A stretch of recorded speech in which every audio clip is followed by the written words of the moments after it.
Today we'll be talking about tree testing. Tree testing is a qualitative user research method used to assess and improve findability of items on a website. When you're preparing for a tree sort, you should structure tests like this. First, ask participants to find a specific item. Then, list out the high-level organization of your site in any submenus. You'll have your participant click through the menus until they find the item or until they give up. Make sure to repeat these steps with each task. You should have 5 to 10 participants complete the study for accurate results. Let's walk through a sample task for Target's website. The task is to find women's multivitamins. You have previously determined the high-level groups and subgroups before the session, so that participants will navigate between them. To start, participants will see the high-level groups, which are categories, deals, and trending. Let's say they click categories. Then, they see the subgroup of shoes, accessories, toys, electronics, etc.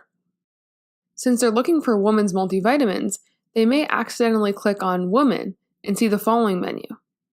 Realizing that multivitamins are not found in that category, they go back and click health, in which they see vitamins and supplements.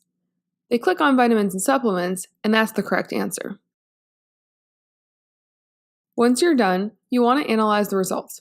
You should gather data points around: were participants able to find their item successfully? How many people failed to complete the task? Did people give up? Did participants backtrack? In the Target example, the participants clicked the category woman, then realized their error and clicked health. You should tally all the backtracks, and that counted as one backtrack for that user.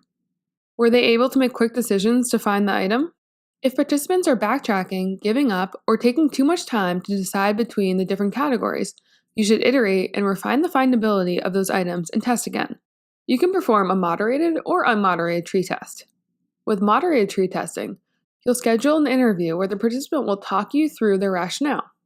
With an unmoderated tree test, the participant will record their screen while answering the tasks and speak their thoughts out loud. You can conduct tree testing in person, using index cards, or virtually using an online software. I hope you enjoyed this video. Hit the subscribe button to get more insights on product and UX.